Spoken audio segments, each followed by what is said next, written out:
About 20-ish minutes, but then really we want to make sure that if you have questions on course requests and what should I take, and if I want to do this post-secondary, what should I consider? We want to be able to come around to each table and meet with you guys and try to answer those questions. So the bulk of it would be, if you have individual questions, we want to answer them. We want to help you out. Make sure you get through those. We are going to throw a lot of information, I would say, out there in the first 20 minutes.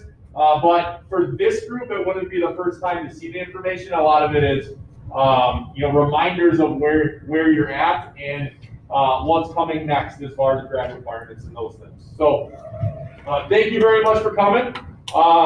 This has been our largest 6 o'clock turnout when we've done registration night. So, thank you, appreciate that. And also, I lost track of how many days it is. It's 90 some days that we've been in-person learning. I don't know, 93-ish maybe, somewhere around there. 90. No, it's got to be more than that. 90. Today must be 96. 95, 96. So I know that not every person has been here every single day, but I do think it's a pretty big accomplishment for the school district to have that many days in person throughout the school year, and I want to thank you for your patience and your persistence and all the things that go along with it, because I know it's a lot of patience and I know it's a lot of persistence, and I thank you for supporting us and being there with us. So thank you. Also a big thank you to Mrs. Schmass for getting going with students and their homerooms to get the registration process going in Zello and putting things together for tonight. So thank you. I'll turn it over to her for now. And just a warning, I know you're looking at the sheet, so I printed out the Zello request that they've been working on the past week, and then the transcript as well. Good old technology. PowerSchool and Zello aren't reading very well right now because of updates and stuff. So for freshman year, it looks a little funky. So that's why there's the transcript on there. However, the caveat's the transcript this last quarter is not on there yet. So grades are not updated yet on the transcript. So gotta kind of use both of them as tools to schedule, but if you have questions, just holler and we'll get you the right information. Okay, so some things to look forward to this spring. Testing for you guys, the forward exam, you guys will do the social studies test, and that's April 12th we'll start that. And then the ACT Aspire test is the week after. Both online tests. The ACT is just kind of a practice to the actual ACT you'll be taking next year. And a little about the block schedule, it changed a little bit from last year. We have block period classes, 1st through 3rd hours, and then 4th and 5th are our skinny hours. So for the block classes, you earn a half a credit per block. So each quarter, each term, you get a half a credit. And then for the skinny periods, you get a half a credit each semester. So like if you see like the 4th hour and the 5th hour classes are they're all year long. For most part, you're getting a half of credit for half that year, okay? So 27 credits required for graduation, but you are able to earn 32 credits with 8 credits a year total. So just a little review on that. All right, so graduation requirements, I'll try to go through this. Some of this probably a refresher again for this group with maybe a few changes here or there. But from an English standpoint, the grad requirement is 4 credits in English. You guys all took English 9 last year. You'll take the English 9-10 fiction this year, and that'll take care of that part of it. But then junior, senior year, you'll need 1 literature and 1 writing. And so the American Lit, Brit Lit, both of those are 1 full credit. You just need to pick 1. And then the writing, composition, writing prose, writing drama, those 3 are each 1 full credit, so you just need to pick 1 of them. Over here on the right-hand side, some college entrance recommendations. So obviously the grad requirements, but we would definitely make a recommendation to make sure that composition is in your schedule prior to graduating. And then to put this out there, our English Lit and Comp class. So that was previously AP Lit and Comp, and AP being the advanced placement, where it, Mrs. Ludke would prepare you for the AP exam, and you would have to score a certain number on the AP exam in order to earn college credit. Well, Mrs. Ludke has partnered with UWGB to be able to teach dual credit. So instead of this being an AP class and putting all your eggs in one basket for the exam, the class that she's teaching now, you are, as long as you score a certain grade within the class, which is the duration of the class, you are able to earn high school credit and UWGB credit, and it doesn't boil down to the big exam at the end necessarily. So that's something that is out there and something that we put on this slide because it is an opportunity to earn college credit in high school if that's what you're looking for from a post-secondary plan. In that class, I think it ends up costing the student like $300 to get the credit from UWGB, which is $100 a credit basically because it's a 3-credit course through them. But that's a lot better, in my opinion, than $650 a credit or something along those lines, which a lot of the 4-year schools have out there. So something to think about. And you're probably not signing it up for it for junior year necessarily, but something to keep in mind for your senior year. Okay. Next one, math. 3 credits to graduate. You guys would have had algebra or extended algebra as a grad requirement. You do need to complete geometry as a grad requirement. And then in the case of taking the path of algebra geometry, there is a math elective that you will have to take between those options that are there. For college entrance, we absolutely say yes, Algebra 2 you should have, with very strong recommendations for math analysis for sure. Okay, so some things to think about in your math pathway. The next one being social studies. 3 credits required for graduation there. You guys should have taken care of your geography last year.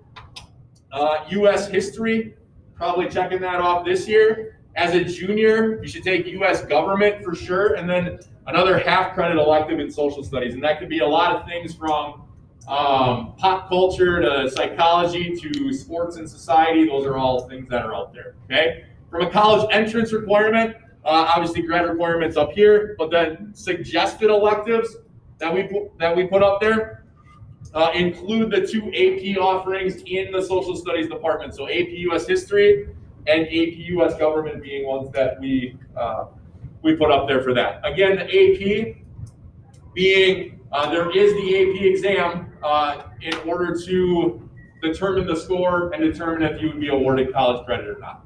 Okay.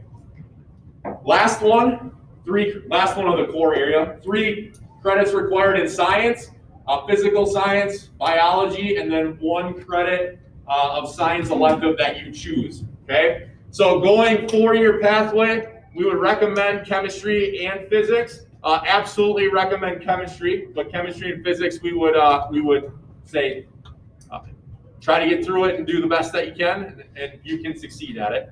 If you're going medical field at all, we would absolutely recommend anatomy physiology. So anybody going medical field, we're going to recommend that. And then our 2 AP offerings in science would be AP Bio and AP Chem.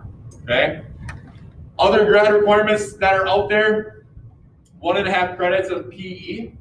There is the PE waiver option that I want to make sure that I explain a little bit. So the PE waiver option, in order to qualify for that, you have to successfully complete 3 sports seasons throughout your high school career. So it doesn't mean like 3 this year, but just 3 successful sports seasons throughout your high school career. And then instead of taking the last half a credit of PE, you have to take at least a half credit extra above the graduation requirements in one of the 4 core areas. Okay, so what does that mean? Well, that means, all right, you have 1 credit of PE taken care of. You completed at least 3 sports seasons successfully, and you're going to take at least 3.5 credits of social studies, or at least 3.5 credits of science, or at least 4.5 credits of English, and then you can apply for the PE waiver. This is down the road a little bit, We wouldn't necessarily need that until during the first semester of your senior year, but something to keep in mind right now as you kind of think about next year and the next 2 years on your planning sheets. Okay, health education, that should be taken care of. Your technology requirement, that is really a computer-based class is what it turns into. You guys all would have went through intro to computers last year, so that should all be taken care of for you. Junior, senior year, you can take personal finance. Personal finance is a grad requirement, and you can take it as a junior. You don't have to wait until your senior year to do that. Passing the civics assessment, which you did during U.S. history, that should be good. All the ACP stuff, so all the stuff in Zello, whatever assignments come out, that'll be a grad requirement. And then the last thing, successful completion of senior seminar. So that takes care of the big chunk of it. Gets you to about, I think, 16 credits or so. And then the other ones to get to 27 are elective credits. Okay, so some more testing. Looking ahead to next year, ASVAB testing, it is optional at this point, as needed for anybody for the military entrance. The PSAT is also optional. In fall, I will be asking you guys to sign up if you want to do that. The ACT will be in the spring. And then the AccuPlacer test, or any test that's needed for college placement. So some other things that are kind of, maybe you'll be more interested in junior, senior year, on the website, and I'll pull it up in a second. I have a list of like college events that are going on, college rep visits, anything that could get you experience or more information about your career field or your college area. So I'll pull that up quick.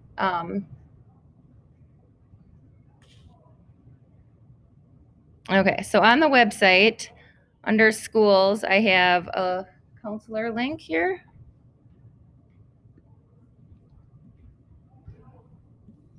College and career planning. And then the career exploration events, that's just, this year it's been all virtual, but a lot of the colleges and a lot of businesses have different exploration events online. So pretty good information there.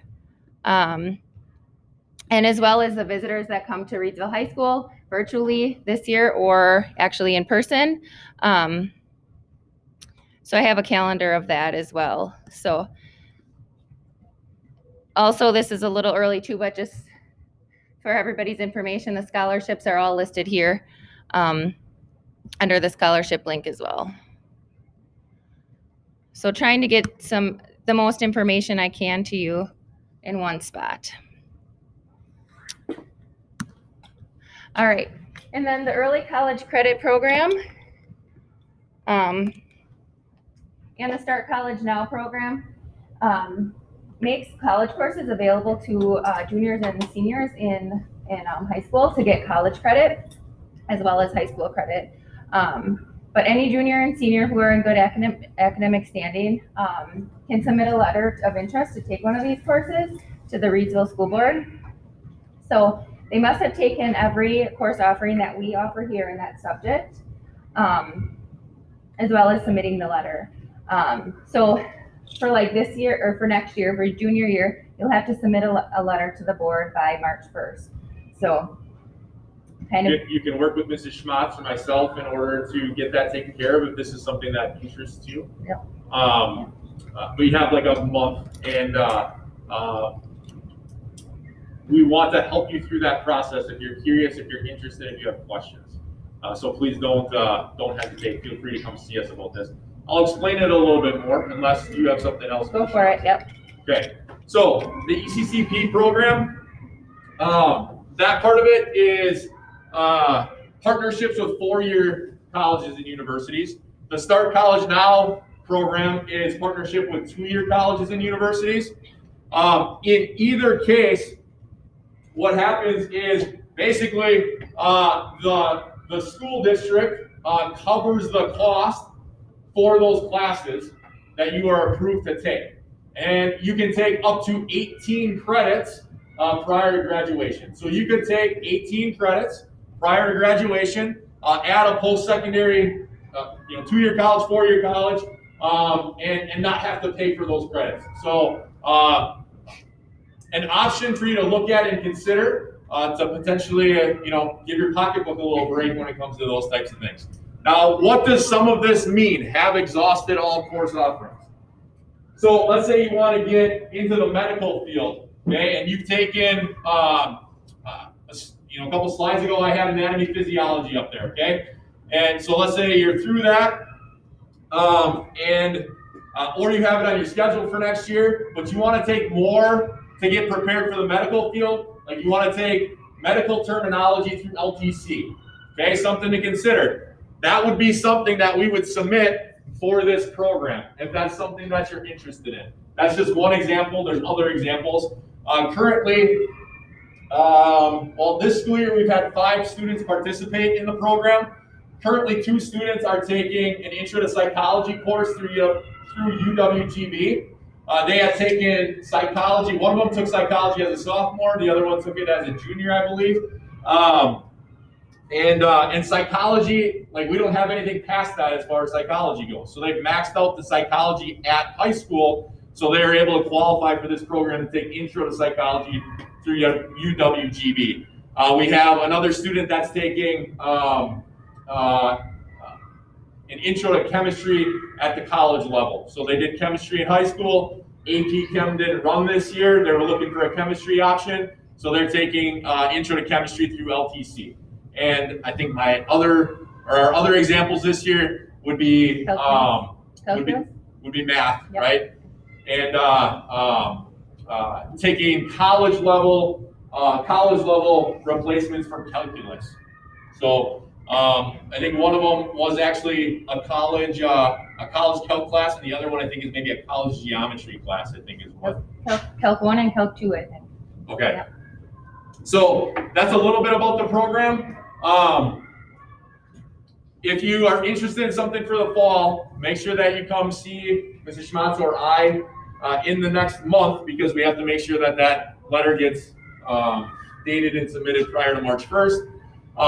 If it gets to next fall and you're thinking about this for the spring, right, so a year from now, there is some time there as well. And Mrs. Schmatz will have stuff in the announcements, and we'll share some of that information when it gets to the fall about more of this.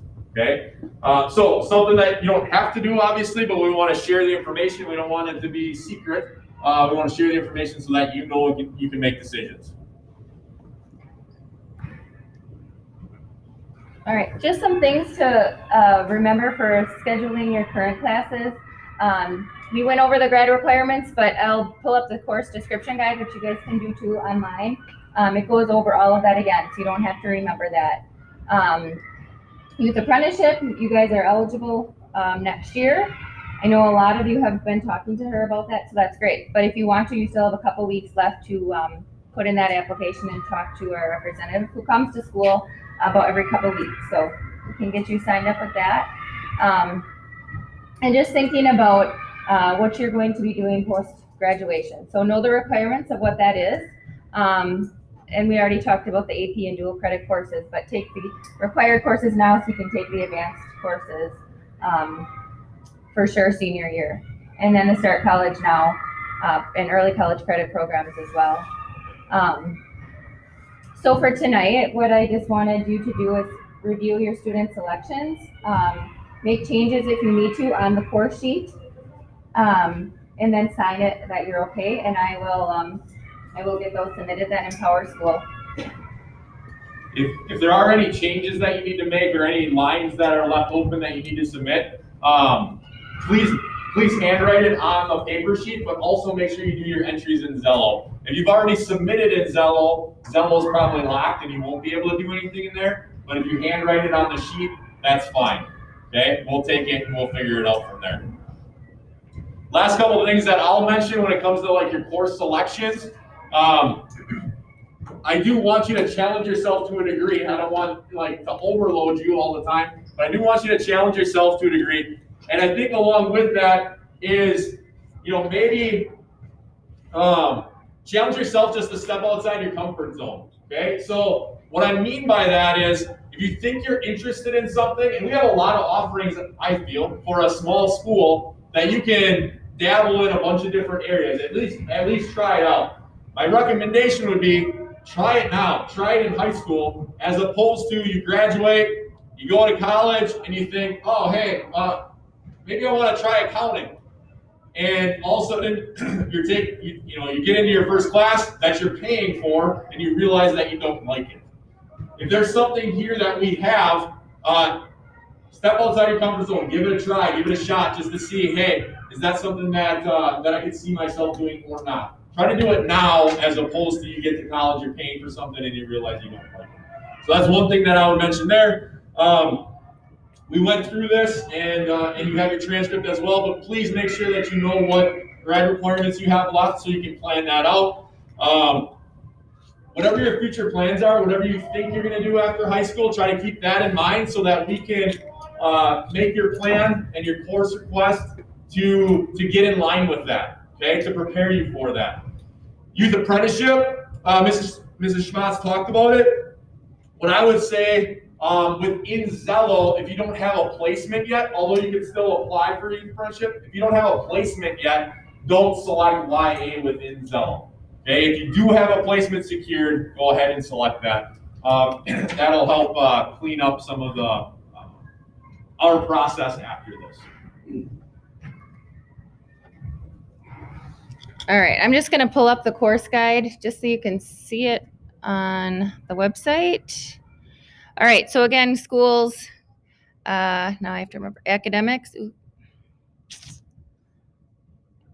And on the left-hand side, course registration guide. So it goes through every course offering we have. It goes through the grad requirements again on the first page here. So nice tool to help you out. I think that's it. The paper copy, when you have it all taken care of and you're comfortable and you're ready to go and you sign it, if you can make sure that Mrs. Schmatz or myself gets that prior to you leaving, we greatly appreciate that, so we know it's taken care of.